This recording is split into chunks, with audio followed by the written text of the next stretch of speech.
Yeah, very tough. We've got out to leads like that here before, and at Bathurst. We've had some very tough battles with Penrith over many years, to be quite honest. But over the time I've coached here, and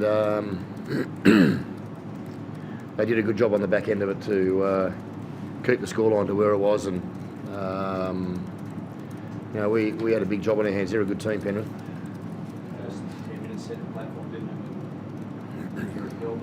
it? Yeah, I actually said to Matty Ford on the bench, with the way the first 10 minutes was unfolding, was that it was good for us, because there's been a couple of games there where we've had a couple of early line breaks, scored some early points, and we tend to go off our game a touch. I thought that type of that scenario of football in the first 10-15 minutes got our heads on and got us into the battle.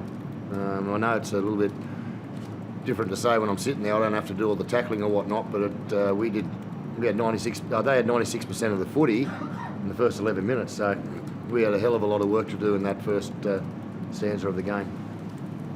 No one seems to want to put you guys in that top echelon of the big three at the moment. I mean, are you prepared to think that you're in? No, we're not there yet, Dean, to be quite honest. It's a matter of getting there on the day to semi-final football. It's a matter of getting into a healthy position on the table, and no, we're not there yet and don't deserve that. I was very impressed with the way Manly played last night against Melbourne. Des has done a wonderful job with that team, and to go to Melbourne on their old boys reunion and to beat Melbourne really shows where Manly's at now too. But we're not interested in what other people have got to say about where we are as a squad, where we are as a football team. We know where we're at, we know what we've got to keep improving on and where we've got to get to. When you say we're not there yet, what do you need to do to get there? There's more pieces to our game that we're got to keep improving on, Rudy. Specifics? No specifics, mate, no. Ask Donnie. How impressive was Elliot and John Bateman tonight? Very, yeah. I said on an interview with Channel 9 before the game, they asked me about John, and I threw the other Pommy boys in there. Ryan Sutton obviously not playing tonight, but we've got a number of individuals in our footy team, Jack White and Jared Croker, Josh Papali, who are really individually competitive people. It's a great blend with those three boys. Elliot, John and Josh, their competitiveness and will to win is something I just love in a character of a person. It's the hatred of losing is a beautiful thing to have. Ricky, just quickly, I don't know if I'm waiting to look at the charge for Jake Trbojevic this morning from you. You've got a good place on the sidelines for 3 weeks. What do you make of it? Which one do they get wrong, do you reckon? Did they get Nicky Kotrick's wrong, or did they get Jake wrong? You know, that personally for me, I commend the match review committee, because I reckon they got young Trbojevic right. It was an accident, exactly the same way Nick Kotrick's was an accident. This game is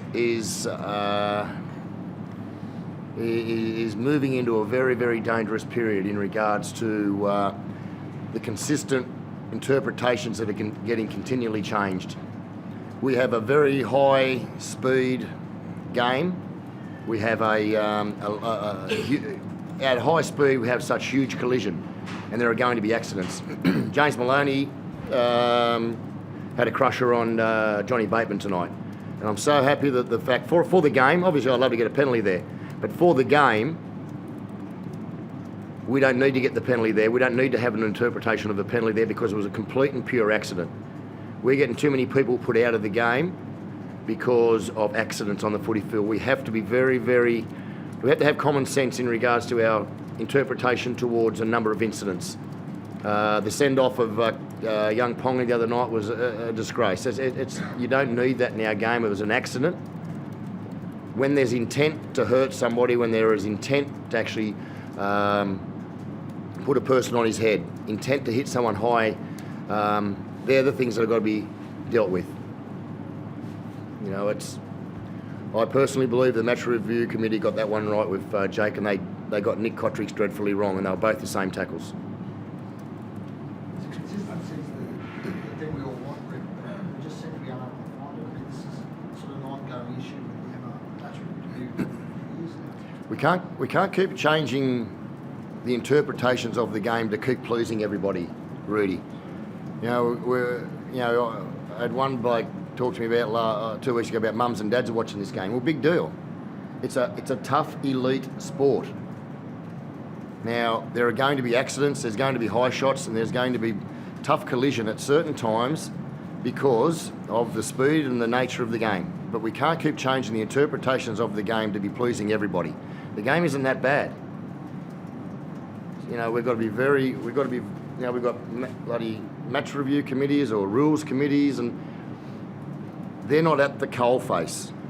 Coaches get criticised so often because everybody keeps thinking that we're trying to change play to rules or interpretations. Well, we also have a passion for the game too, and if you get the right coaches to sit down and talk about a lot of these interpretations, I think you would all be on the same page. We've got to be very careful about it, and I don't want players being injured, but we have a situation where we don't have to keep changing the interpretations to suit everyone either. Thanks, Rick.